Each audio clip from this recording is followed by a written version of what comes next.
अस्सलाम वालेकुम guys and welcome to Ababil YouTube channel. तो आज की इस वीडियो में हम पिछले दिनों होने वाली तमाम अहम मिलिट्री अपडेट्स पर बात करेंगे। So let's start.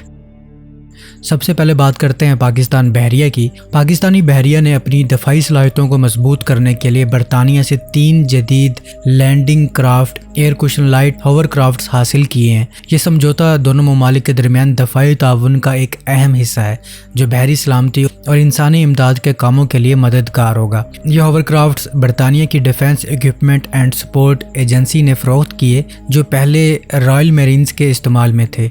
इन्हें 2022 में ग्रिफन मेरीन सपोर्ट नामी बरतानवी कंपनी ने मरम्मत किया जो पाकिस्तानी बहरिया के साथ इनकी देखभाल और सहूलतों के लिए भी काम करेगी। ये होवरक्राफ्ट ज़मीन और पानी दोनों पर चल सकते हैं जो इन्हें बहुत लचकदार बनाता है। इन होवरक्राफ्ट्स की वजह से पाकिस्तान बहरिया को साहिली गश्त, फौजी नकलो हरकत और फौरी इमदादी कार्रवाइयों में मदद मिलेगी।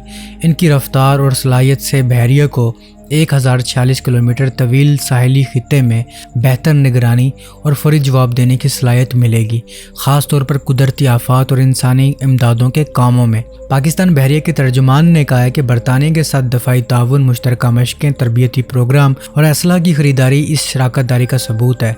इन्होंने बताया कि यह होवरक्राफ्ट्स बहरी सलामती और आफात से निपटने की सलाहियत को बेहतर बनाएंगे। दोस्तों, भारतीय बहरिया अपनी जौहरी सलाहियतों को बढ़ाने के लिए K6 हाइपरसोनिक बैलिस्टिक मिसाइल का तजर्बा करने जा रही है। ये मिसाइल मुस्तकबिल में आबदोज़ों से जौहरी हमलों की सलाहियत को बेहतर बनाएगा जो भारत को आलमी दफाई मंजरनामे में अहम मकाम दिलाएगा। रिपोर्ट के मुताबिक भारतीय बहरिया K6 मिसाइल का तजर्बा 2025 के आखिर तक शुरू करेगी। ये मिसाइल DRDO ने तैयार किया है जो 6000 से 8000 किलोमीटर तक मार करने की सलाहियत रखता है। यह हाइपरसोनिक रफ्तार से चलने वाला मिसाइल है। इसे आर्यंत क्लास की जौहरी आबदोज़ों से चलाने की मंसूबाबंदी की जा रही है जो भारत की समंदरी जौहरी ताकत का अहम हिस्सा है। K6 मिसाइल भारत को चीन और दीगर दुश्मन ममालिक के खिलाफ एक मजबूत जवाबी हमले की सलाहियत देगा। इसकी लंबी रेंज और हाइपरसोनिक रफ्तार इसे रोकना तकरीबन नामुमकिन बनाती है। इससे भारत की सेकंड स्ट्राइक कैपेबिलिटी मजबूत होगी, यानी अगर कोई हमला हो तो वो जवाबी कार्रवाई के लिए तैयार रहेगा।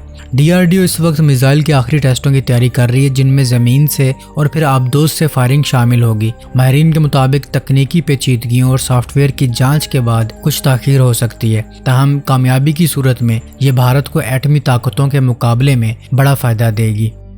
दोस्तों, बरतानिया ने इंडो पैसिफिक खित्ते में अमेरिका और ऑस्ट्रेलिया की हमायत के लिए SSN AUKUS जौहरी आबदोज़ों की पैदावार शुरू कर दी है। ये कदम AUKUS इत्तेहाद के तहत उठाया गया है जो बरतानिया, अमेरिका और ऑस्ट्रेलिया के दरमियान दफाई ताउन का हिस्सा है। रिपोर्ट के मुताबिक बरतानवी कंपनी BAE सिस्टम्स ने पहले ही आबदोज़ की तामीर का आगाज़ किया है जो 2030 की दहाई के आखिर तक मुकम्मल होगी। ये आबदोज़ जदीद तरीन टेक्नोलॉजी से लैस होगी जो 140 मीटर लंबी होगी और 6000 टन वजन रखेगी। इसमें जदीद sonar system, high Pacific missile और तवील मुद्दती मिशन की सलाहियत होगी। इसकी तामीर से बरतानिया की बहरिया को नई सलाहियत मिलेगी जबकि ऑस्ट्रेलिया को अपनी बहरी ताकत बढ़ाने में मदद मिलेगी क्योंकि वो भी 2040 तक अपनी आबदोज़ों की तैयारी शुरू करेगा। इस प्रोजेक्ट की लागत अरबों पाउंड्स में होगी और इसे 21वीं सदी की सबसे बड़ी बहरी तमीराती मंसूबों में से एक समझा जा रहा है। बरतानवी वज़ीर दफ़ा ने कहा है कि यह इत्तेहाद इंडो पैसिफिक में सलामती को यकीनी बनाएगा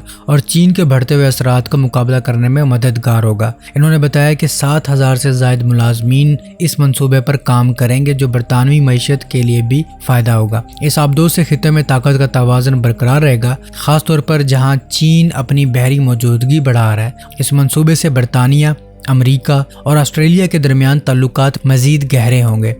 दोस्तों, रूस ने यूक्रेन पर हमले में अपने नए कम लागत कामिकाज़ी ड्रोन का पहली बार इस्तेमाल किया है। ये इत्तला एक हालिया रिपोर्ट में सामने आई है जिसके मुताबिक ये ड्रोन जो खुदकुश हमलों के लिए डिज़ाइन किया गया है सस्ते और मौसर हथियार के तौर पर इस्तेमाल हो रहे हैं। इस ड्रोन को रूस की दफाई सनत ने तैयार किया है जो जंग के मैदान में दुश्मन के अहदाफ को निशाना बनाने के लिए तैयार किया गया है। रिपोर्ट के मुताबिक ये ड्रोन यूक्रेन के मशरकी इलाकों में इस्तेमाल हुआ जहाँ इसने फौजी अहदाफ को निशाना बनाया। इसकी खास बात यह है कि ये सस्ता होने के बावजूद जदीद टेक्नोलॉजी से लैस है जिससे रूस को बड़ी तादाद में इन्हें तैयार और इस्तेमाल करने में सहूलत हुई है। इसका डिज़ाइन ऐसा है कि ये कम परवाज करता है और दुश्मन के रडार से बच सकता है जिससे इसकी मोहलिक सलाहियत بڑھ جاتی ہے۔ یہ ڈرون روایتی میزائلوں کے مقابلے میں سستا ہے، جو روس کو طویل جنگ کے لیے مالی طور پر فائدہ دیتا ہے۔ ماہرین کا کہنا ہے کہ اس کا کامیاب استعمال روس کی فوجی حکمت عملی میں تبدیلی کی نشاندہی کرتا ہے، جہاں وہ سستے لیکن مؤثر ہتھیاروں پر انحصار کر رہا ہے۔ تاہم یوکرین نے دعویٰ کیا ہے کہ اس نے اس قسم کے کچھ ڈرونز تباہ بھی کیے ہیں، جو دونوں فریقوں کے درمیان ٹیکنالوجی کے مقابلے کو ظاہر کرتے ہیں۔ اس ڈرون کے بارے میں مزید تفصیلات جیسے کہ اس کا درست نام یا تیاری کی تعداد ابھی سامنے نہیں آئی، لیکن روس کے دفاعی ذرائع کا کہنا ہے کہ یہ مستقبل میں اس کے فوجی آپریشنز کا اہم حصہ بن سکتا ہے۔ دوسری طرف مغربی ممالک نے اسے یوکرین کے خلاف انسانی حقوق کی خلاف ورزی کے طور پر دیکھا ہے، اور روس پر دباؤ بڑھایا جا رہا ہے کہ وہ اس طرح کے ہتھیاروں کے استعمال کو روکے۔ یہ واقعہ روس اور یوکرین کے درمیان جاری تنازع میں نئی ٹیکنالوجی کے استعمال کو اجاگر کرتا ہے، جو جنگ کے انداز کو بدل رہا ہے۔ اگرچہ اس ڈرون کے اثرات ابھی محدود ہیں، لیکن اس کی کامیابی سے مستقبل میں اس طرح کے ہتھیاروں کی دوڑ بڑھ سکتی ہے۔ دوستو، جرمنی نے یوکرین کے لیے 500 طویل فاصلے کے AN-196 ڈرونز کی تیاری کے لیے فنڈنگ کا اعلان کیا ہے، جو ایک نئے معاہدے کے تحت ہوگا۔ یہ ڈرونز یوکرین کی مسلح افواج کے لیے بنائے جائیں گے، جو روس کے اندرونی اہداف پر حملوں کے لیے استعمال ہوں گے۔ معاہدے کے تحت جرمنی نے یوکرین میں اس پروجیکٹ کی مالی مدد کا بھی فیصلہ کیا ہے، جو دفاعی تعاون کے نئے دور کا آغاز ہے۔ ان ڈرونز کی رینج 1200 کلومیٹر تک ہے، اور ہر ایک 50 کلوگرام بارودی مواد لے جانے کی صلاحیت رکھتا ہے۔ یہ خودکش کامیکازی ڈرونز ہیں جو اپنے ہدف پر جا کر دھماکہ خیز مواد کے ساتھ حملہ کرتے ہیں۔ یوکرین پہلے ہی ان ڈرونز کو روس کے اندر گہرائی میں موجود اہداف پر استعمال کر چکا ہے، جس سے ان کی افادیت واضح ہوتی ہے۔ یہ معاہدہ یوکرین کی دفاعی صلاحیتوں کو بڑھانے کے لیے کیا گیا ہے، خاص طور پر طویل فاصلے کے ہتھیاروں کی تیاری میں۔ اس فنڈنگ سے یوکرین کو اپنی دفاعی صنعت کو مضبوط کرنے اور خود ان ہتھیاروں کی تیاری کی صلاحیت پیدا کرنے میں مدد ملے گی۔ معاہدے کی تفصیلات جیسے کہ فنڈز کی مکمل رقم یا پیداواری شیڈول ابھی تک مکمل طور پر ظاہر نہیں کی گئی، لیکن یہ کہا گیا ہے کہ یہ ڈرونز چند ماہ کے اندر استعمال کے لیے تیار ہو جائیں گے۔ دوستو، جاپان نے اپنی بحریہ کے تجرباتی جہاز JS اسوکا پر ایک جدید ریل گن الیکٹرو میگنیٹک ریل گن نصب کی ہے، جس کی تصاویر حال ہی میں سامنے آئی ہیں۔ یہ ریل گن 2025 میں سمندری تجربات کے لیے تیار کی جا رہی ہے۔ رپورٹ کے مطابق یہ ہتھیار جاپانی بحریہ کے ترقیاتی پروگرام کا حصہ ہے، جو مستقبل کے جنگی جہازوں کے لیے جدید ٹیکنالوجی کو آزما رہا ہے۔ تصاویر میں دیکھا جا سکتا ہے کہ ریل گن اسوکا جہاز پر نصب کی گئی ہے، جو ایک خصوصی تجرباتی بحری جہاز ہے۔ یہ ہتھیار بجلی کی مدد سے کام کرتا ہے اور انتہائی تیز رفتار سے گولیاں فائر کر سکتا ہے، جو روایتی توپوں سے کہیں زیادہ طاقتور ہیں۔ جاپان کا مقصد اس ٹیکنالوجی کو اپنی دفاعی صلاحیتوں کو بہتر بنانے کے لیے استعمال کرنا ہے، خاص طور پر چین اور دیگر خطے کے خطرات کے پیش نظر۔ یہ rail gun academy of defence science and technology کے تحت تیار کی جا رہی ہے، جو جاپانی دفاع کے لیے تحقیق کرتی ہے۔ ماہرین کا کہنا ہے کہ اگر یہ تجربات کامیاب ہوئے تو جاپان کو بحری جنگوں میں ایک بڑا فائدہ ملے گا، کیونکہ یہ ہتھیار دہشت گردی اور دشمن کے خلاف بہت مؤثر ہو سکتا ہے۔ تاہم اس کی تکمیل اور عملی استعمال میں کچھ وقت لگ سکتا ہے، کیونکہ یہ ابھی ابتدائی مراحل میں ہے۔ اس پروجیکٹ سے جاپان کی دفاعی ترقی کا عزم ظاہر ہوتا ہے، لیکن کچھ مبصرین اسے علاقائی کشیدگی کو بڑھانے کا باعث بھی قرار دے رہے ہیں، خاص طور پر جبکہ چین اور جاپان کے درمیان بحیرہ جنوبی چین میں تنازعات جاری ہیں۔ دوستو، امریکی فوج نے آسٹریلیا کے دور دراز علاقے آؤٹ بیک میں ایک خفیہ لاجسٹک مرکز کا تجربہ کیا ہے۔ یہ تجربہ گزشتہ ہفتے ہوا ہے، جہاں امریکی اور آسٹریلوی فوجیوں نے مل کر ایک ایسی سہولت بنائی ہے جو مستقبل میں فوجی آپریشنز کے لیے سپلائی اور ساز و سامان فراہم کر سکے۔ رپورٹ کے مطابق یہ مرکز انتہائی سخت حالات میں کام کرنے کے لیے ڈیزائن کیا گیا ہے، جہاں پانی اور کھانے کی کمی ہو سکتی ہے۔ اس منصوبے کا مقصد ایشیا پیسیفک خطے میں امریکی فوج کی موجودگی کو بڑھانا اور چین کے بڑھتے ہوئے اثر و رسوخ کے جواب میں تیاری کرنا ہے۔ امریکی فوج نے کہا ہے کہ یہ مرکز ان کی لچکدار دفاعی پوزیشن کا حصہ ہے، جو انہیں کسی بھی غیر متوقع صورتحال میں فوری رد عمل کی اجازت دیتا ہے۔ تاہم کچھ مبصرین کا خیال ہے کہ اس خفیہ تجربے سے خطے میں کشیدگی بڑھ سکتی ہے، کیونکہ چین اسے اپنے خلاف ایک اقدام سمجھ سکتا ہے۔ تجربے کے دوران فوج نے جدید ٹیکنالوجی جیسے ڈرونز اور مصنوعی ذہانت کا استعمال کیا تاکہ سپلائی چین کو بہتر بنایا جا سکے۔ انہوں نے ایک عارضی ایئر اسٹرپ بنائی جہاں بھاری سامان کو اڑا کر لایا گیا۔ آسٹریلیا کے دفاعی اہلکاروں نے اسے دونوں ممالک کے تعاون کی ایک مثال قرار دیا۔ दोस्तों रूस ने येनिसई नाम की एक बख्तर बंद रेल गाड़ी यानी आर्मर्ड ट्रेन को डोनबास फ्रंट पर तैनात किया है, जो यूक्रेन के लिए एक हैरान कुन इकदाम साबित हुआ है। ये रेलगाड़ी सोवियत दौर की हिकमत अमली को दोबारा जिंदा करती है, जो रसद की फ्राहमी और फौजी नकलो हरकत के लिए इस्तेमाल होती थी। येनिसई ट्रेन बख्तर बंद वैनों, तोपों और दफाई हथियारों से लैस है, जो इसे हमलों और दफा दोनों के लिए मौसर बनाती है। इसे डोनबास, जो कि यूक्रेन और रूस के दरमियान लड़ाई का अहम इलाका है, फ्रंट लाइन तक रसद पहुंचाने के लिए इस्तेमाल किया जा रहा है। इससे रूस को यूक्रेन के खिलाफ फौजी दबाव बढ़ाने में मदद मिल रही है। ये रेलगाड़ी रवायती लॉजिस्टिक्स के मुकाबले में ज्यादा महफूज है, क्योंकि ये बमों और ड्रोन हमलों से बचने के काबिल है। माहिरीन का कहना है कि इस कदम से रूस ने यूक्रेन को हैरान कर दिया, क्योंकि इस किस्म की टेक्नोलॉजी का इस्तेमाल हालिया जंगों में कम देखा गया है। यूक्रेन की फौज इस नई हिकमत अमली से निपटने के लिए अपनी मनसूबा बंदी को दोबारा तरतीब दे रही है। रिपोर्ट के मुताबिक रूस इस ट्रेन को मजीद बेहतर बना रहा है और मुमकिन तौर पर इसे मुस्तकबिल में दीगर फ्रंट्स पर भी इस्तेमाल करेगा।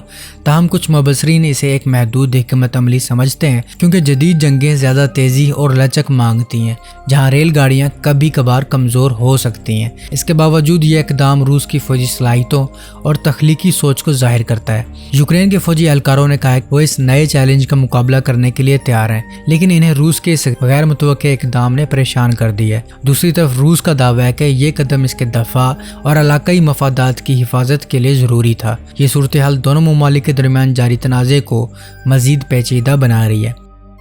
दोस्तों एक बरतानवी F-35B लड़ाका तैयारा जो तकरीबन 110 मिलियन डॉलर की कीमत का है, 11 जून 2025 को हाइड्रोलिक नाकामी की वजह से हंगामी लैंडिंग के बाद भारत में फंस गया है। ये तैयारा रॉयल नेवी का है और इस वक्त भारतीय हवाई अड्डे पर मौजूद है, जहां इसकी मरम्मत का अमल जारी है। लेकिन इस वाक़े ने हसास तकनीकी राजों के अफशा के खतरात को बढ़ा दिया है।